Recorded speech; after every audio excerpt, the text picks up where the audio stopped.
Bonjour, ben c'est Lolo, c'est pour un petit tuto sur des boîtes que j'ai fait. Des petites boîtes toutes simples, hein, ça fait comme des petits tiroirs.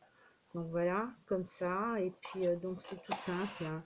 Petit tiroir pour mettre des petites babioles. Bon, moi j'ai fait beaucoup de fleurs, donc ben, ce sera pour mettre, pour les garnir de petites fleurs.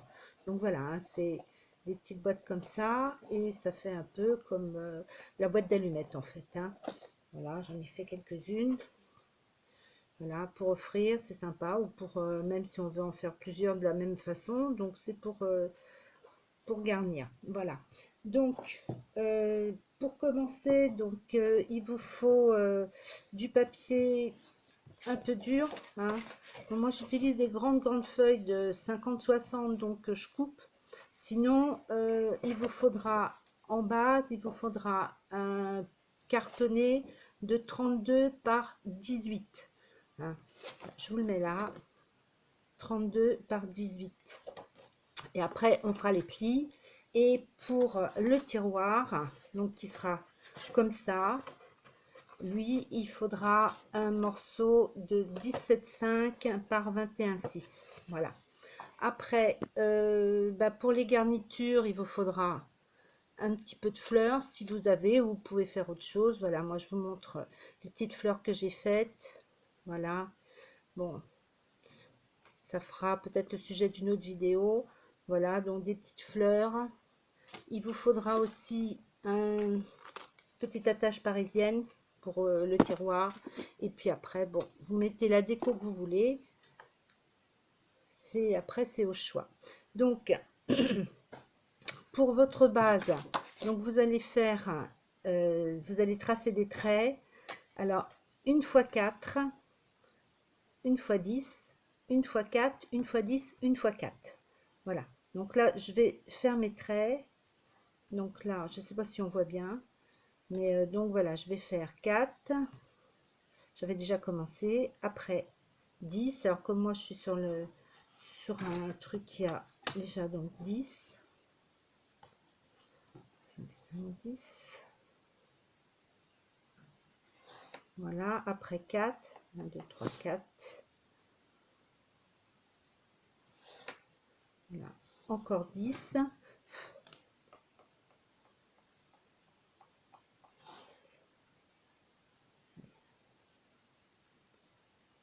Alors, je recommence. Voilà.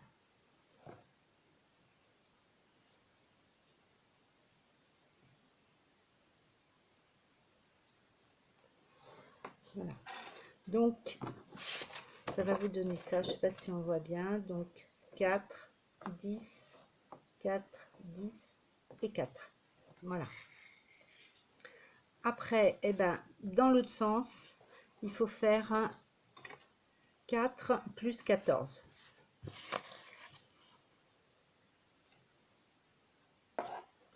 Voilà. Donc, je vous montre, hein, si vous voulez vous rappeler, 4 plus 14. Voilà. Donc, on va faire 4.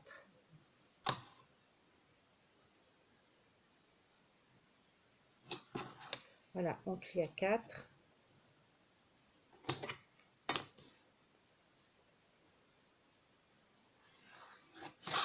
Voilà. Donc là, vous avez un petit peu près votre schéma. Voilà. Donc après, il va falloir plier. Donc, vous pliez. Donc, si vous avez la scorpale, c'est bien. Sinon, bon, les plis avec une règle, ce qui est moins facile. Voilà. Donc, vous faites vos plis.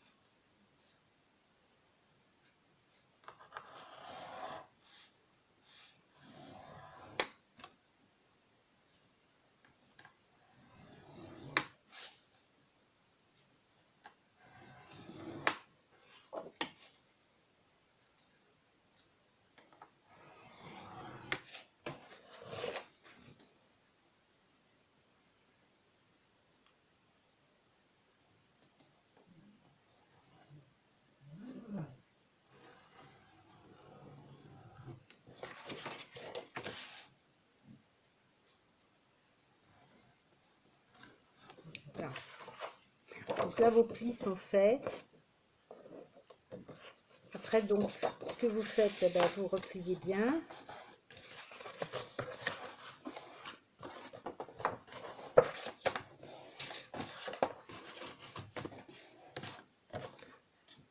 Voilà. Donc, si vous pliez, ça va déjà vous donner ça. Voilà. Après, vous allez recouper dans les petits coins. Alors donc, je vous montre, hein, vous allez recouper là, là, ici et encore ici.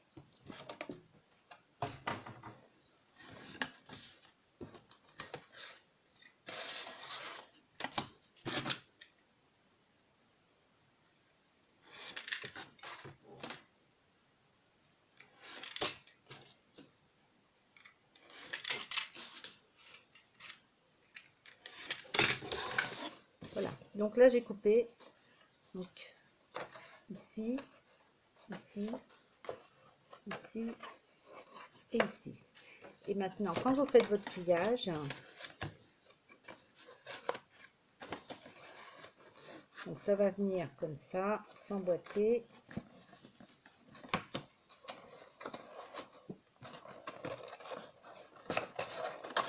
Voilà, ça va donner à peu près ça.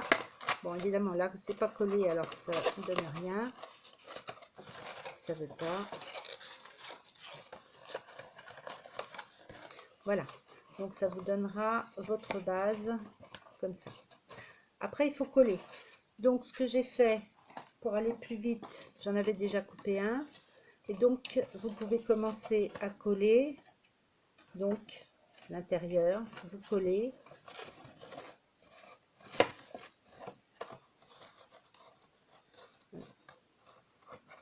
Donc, j'en avais collé un, pas complètement.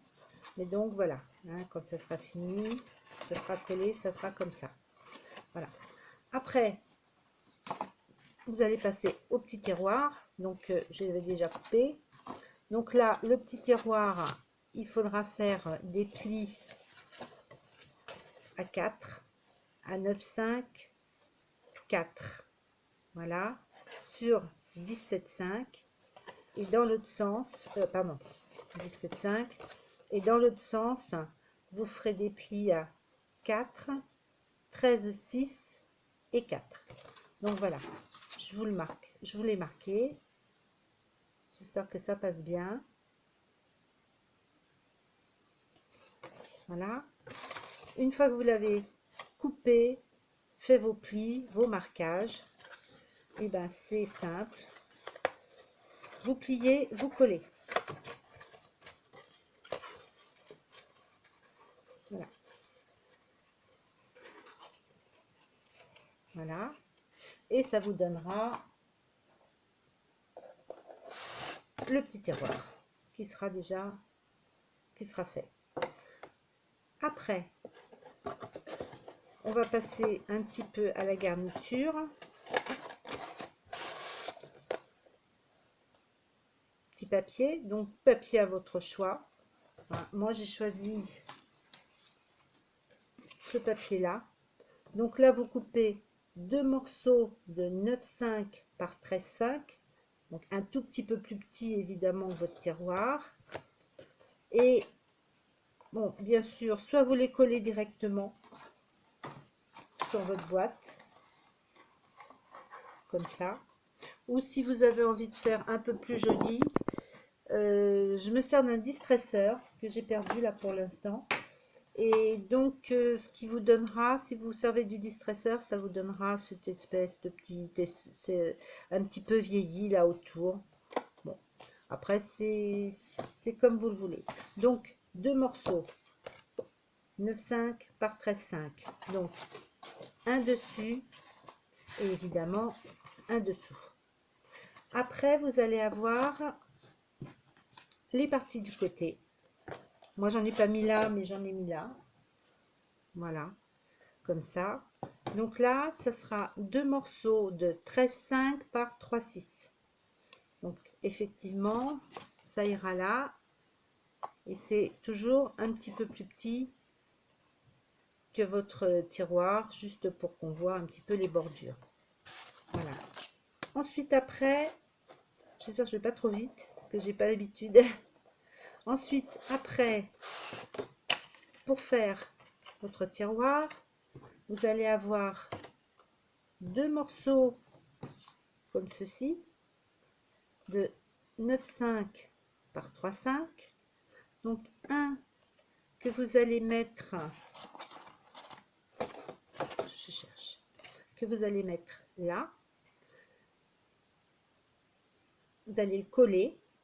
Ensuite, vous allez faire la mesure de votre petit tiroir. Vous allez mettre votre petite attache parisienne bien dans le milieu.